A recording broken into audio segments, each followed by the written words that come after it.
Halo, hari ini Natalia Farm akan memberikan informasi tentang pemberian pakan babi dari babi prestater atau babi baru lahir sampai dengan babi finisher, termasuk juga pakan indukan. Kita akan berikan informasinya hari ini. Jangan lupa subscribe dan share apabila berguna bagi kalian. Oke?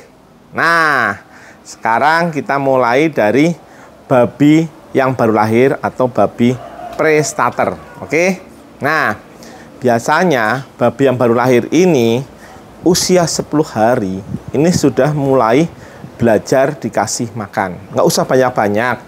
Pakannya yang penting mereka bisa cium-cium baunya, icip-icip dikit-dikit gitu. Nama pakannya adalah pakan prestater ya. Jadi selama babi bersama induknya 30 hari, dia diberikan tambahan pakan prestater supaya nantinya perutnya tidak kaget saat dipindah ke starter. Starter kan ada ganti pakan lagi, supaya di starter dia tidak mencret. Jadi perutnya sudah terbiasa makan makanan padat seperti itu. Itulah gunanya pakan prestater. Karena kalau babi sudah mulai mencret, itu akan mengganggu pertumbuhannya. Jadi pertumbuhan itu bisa cepat bisa lambat, tergantung dari kesehatan si anak babi itu sendiri ya. Oke, sekarang kita ngomongin masalah prestater. Nah, prestater ini biasanya diberikan pada babi, anak babi yang berusia mulai dari usia 10 hari. Jadi 10 hari sampai selesai sapi, kita berikan pakan prestater ya. Mungkin di toko-toko pakan ternak mungkin bisa dicari nanti pakan prestater itu ya. Nah, lalu dipisahlah sama induknya ya, tidak bersama induknya lagi. Nah, ini disebut namanya anak babinya adalah starter ya. Jadi harus menggunakan pakan starter. Nah, baik pakan prestater maupun pakan starter ini semuanya masih menggunakan pakan butiran atau pakan buatan pabrik ya. Jadi kita belum bikin pakan sendiri, belum bikin pakan sendiri ya. Jadi masih menggunakan pakan pabrik. Kita lebih enak menggunakan pakan pabrik aja karena apa ya, dedak kan lumayan panas ya. Perut babi itu masih belum bisa tahan terlalu panas. Nanti bisa mencret semuanya. Jadi lebih baik ya menggunakan pakan pabrik aja. Oke? Nah, untuk prestater dan starter kita menggunakan pakan pabrik. Di starter, si anak babi ini akan diberi pakan itu selama 30 hari ya.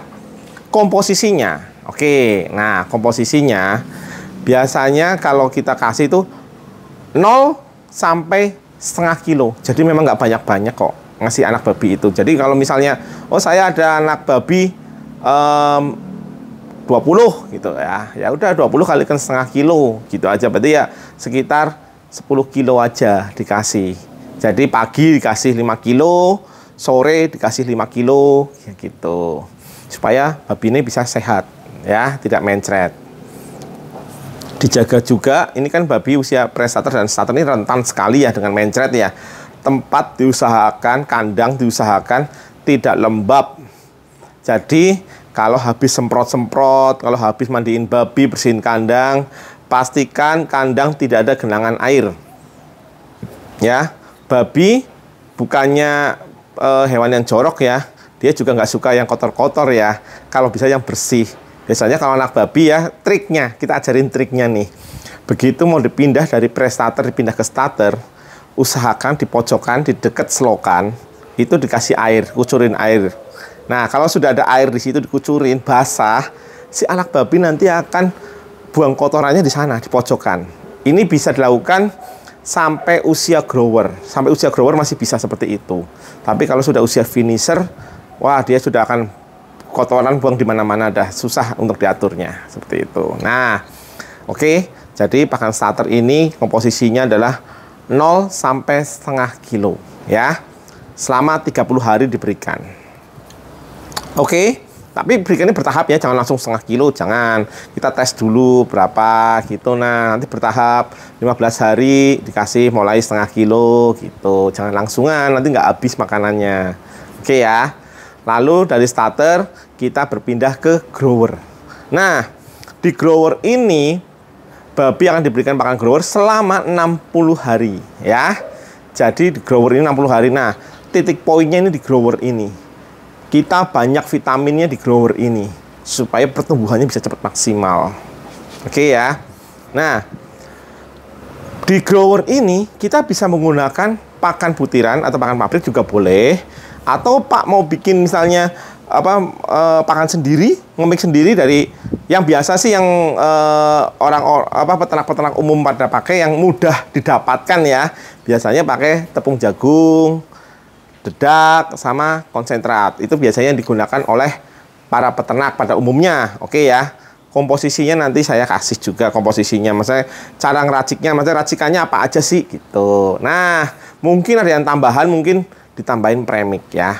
Nah, premix ini biasanya gunanya adalah untuk menata susunan dagingnya dan memberikan kesehatan pada si babi, juga memberikan anti jamur dan anti bakteri. Jadi supaya babinya tetap sehat. Ya kita kan tidak tahu kondisi alam ya.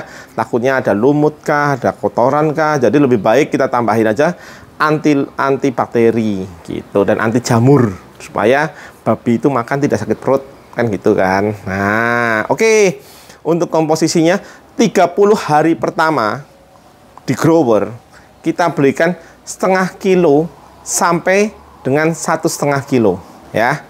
Setengah kilo sampai 1,5 kilo kita berikan di situ. Nah, lalu 30 hari kedua ya, totalnya 60 hari ya di grower ya. 30 hari kedua kita berikan 1,5 kilo sampai 2 kilo ya. 2,5 kilo juga boleh seperti itu. Kalau dicoba dulu misalnya 2 kilo biasanya 3 hari baru habis nih. Sorry. Aku pikirannya di pakan unlimited. Nah, kalau misalnya dikasih 2 kilo baru setengah hari sudah habis gitu kan. Langsung habis nih. Ya udah, tambahin lagi dari 2,5 kilo gitu. Paling enggak sampai besok paginya masih ada sisa sedikit, masih oke lah. Jangan sampai babi kelaparan, karena babi kalau kelaparan ya namanya dikurung gitu aja, babi kan sukanya cuma makan, tidur, buang kotoran sama main. Nah, kalau sampai makanan habis, dia bisa berkelahi sama yang lain-lainnya. Jadi, solusinya ya makanan harus usahakan ada terus di situ. Seperti itu. Ya. Oke ya, di sini paham ya. Jadi, 30 hari pertama komposisinya setengah kilo sampai 1,5 kilo. Oke. 30 hari kedua di grower komposisinya 1,5 kilo sampai 2 kilo atau 2,5 kilo. Boleh. Oke ya. Setelah dari grower, kita akan ganti lagi pakannya. Pakan finisher atau pakan terakhir nih. Ya, sampai panen kan, ini kan. Kita kasih pakannya, komposisinya 2,5 kilo, 2 kilo atau 2,5 kilo, sampai ke 3 kilo. Kita biasanya maksimal di angka 3 kilo sih, untuk di babi finisher, seperti itu. Nah, ini akan diberikan pakan sampai dia dipanen. Seperti itu. Nah, kita lanjut dulu pakannya ya, ngomongin pakan nanti baru ngomongin yang lain ya. Oke, sekarang pakannya pindah ke pakan indukan. Oke ya. Nah, pakan indukan ini kita biasanya berikan pada induk yang hamil atau yang belum hamil. Pokoknya yang sudah di kandang baterai ya, pokoknya yang udah mau jadi indukan. Nah, ada pakan khususnya. Nanti kita kasih juga komposisinya, pakan khususnya gimana-gimananya. Jadi, pada intinya, jangan memberikan pakan yang bisa menyebabkan lemaknya jadi banyak. Karena kalau lemaknya jadi banyak, nanti saat melahirkan, anak babinya susah keluar. Jadi harus dirogoh, itu sangat beresiko sekali.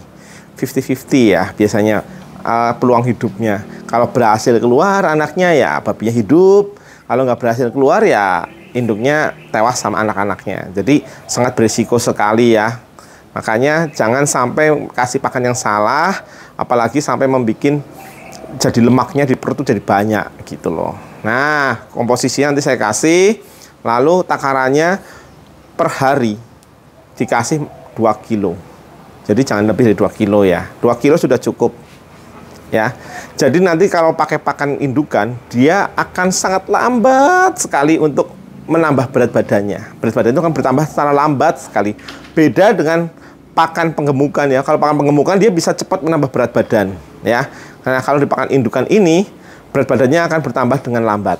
Oke. Nah, lalu kita pindah ke menyusui. Ini babinya melahirkan. Baru melahirkan nih. Nah, kalau baru melahirkan, nggak usah kasih banyak-banyak, mungkin dia masih stres ya. Nah, setelah melahirkan 1 hari lah ya, kita kasih 5 kilo sampai dia sapih. Oke. Jadi, sampai dia sapih nantinya dikasih 5 kilo. Nah, biasanya ada pertanyaan nih, Pak, biasanya babi saya kok kalau nyusuin kurus-kurus, kenapa?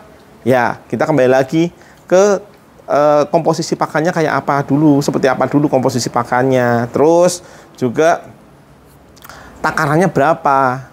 Kalau anaknya banyak, kamu kasih cuma 2 kilo ya, nutrisinya induk kesedot terus, habislah nutrisinya induknya. Jadi induknya jadi badannya rusak. Dia jadi akan kurus sekali, tulang belulang gitu loh, kelihatan tulangnya gitu loh. Karena nutrisinya disedot sama anak-anaknya semua, seperti itu loh. Ya.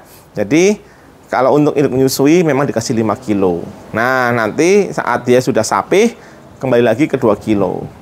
Biasanya kalau dari 5 kilo dipindah ke 2 kilo, induk babi ini akan stres. Nah, kalau stres, biasanya dia akan cepat birahi, seperti itu. Dan ingat ya, usahakan indukan menggunakan dot minum. Ya. Karena kalau tidak menggunakan dot minum, biasanya saat melahirkan dia akan jadi kanibal. Seperti itu. Karena ya namanya induk ya, stres ya, kurang minum, dia kan mudah marah, jadinya ya anaknya mungkin disempar-sempar, digigit gitu kan, dibunuh gitulah ya kasarannya ya. Nah, usahakan di kandang indukan kita menggunakan dot minum. Oke. Nah, seandainya nanti ada pertanyaan-pertanyaan lagi bisa disampaikan, tapi biasanya sih di penggemukan tidak terlalu banyak masalah ya di penggemukan ya. Biasanya yang masalah ya di kandang indukan, seperti itu. Jangan lupa vaksin-vaksin juga harus lengkap, seperti itu. Nah, untuk di kandang penggemukan biasanya usia rentan kesehatan ya, dari usia lahir sampai di starter. Biasanya kalau sudah selewat starter, udah masuk fase grower, biasanya babi sudah lebih kebal ya, sudah lebih oke lah, udah lebih mantap badannya, seperti itu. Jadi ya usahakan kandang jangan lembab, dah gitu aja. Itu kuncinya supaya babi tidak mencret. Kalau sudah mencret ya pertumbuhannya lambat ya, udah mau dibilang apa gitu kan ya, karena pertumbuhannya lambat kan, karena pertumbuhan lambat banyak sebab ya, bisa karena genetiknya, bisa karena pakannya, bisa karena kondisi kandangnya sendiri, seperti itu. Jadi usahakanlah yang terbaik, karena kalau kalian sudah mengusahakan yang terbaik, hasilnya pun akan yang terbaik. Tetap kembali lagi doa ya, supaya semuanya sehat, bisa panen semua sampai akhir, seperti itu. Oke ya, mantap ya. Kita nanti akan kembali lagi ke video-video yang lain. Semoga kita tetap bisa saling share, saling support ya. Jaya terus peternak-peternak di Indonesia. Pokoknya maju terus, kita pantang mundur. Oke, yang penting jujur. Usahakan ternak kita jangan menggunakan antibiotik ya, karena antibiotik ini berbahaya untuk kesehatan kita manusia. Antibiotik kesehatan tidak ada masalah, misalnya kayak obat antibiotik, misal babinya sakit mencret ya memang harus pakai antibiotik. Itu tidak ada masalah untuk kesehatan. Tapi jangan bikin kasih antibiotik yang untuk badan lebih besar atau semok. Nah, kalau mau bikin semok besar ya ganti genetiknya aja lah, lebih aman lah ya. Karena kalau terlalu banyak dikonsumsi manusia antibiotik itu, jadi kita jadi kebal terhadap antibiotik. Jadi kalau ada penyakit, misal biasanya batuk, minum obat batuk 2 hari 3 hari sembuh gitu. Sekarang batuk kok bisa seminggu 2 minggu kok nggak sembuh. Kenapa? Nah, itu karena penyakitnya sudah kebal sama antibiotik. Efek jangka panjangnya ya ada kanker segala macamnya, seperti itu ya.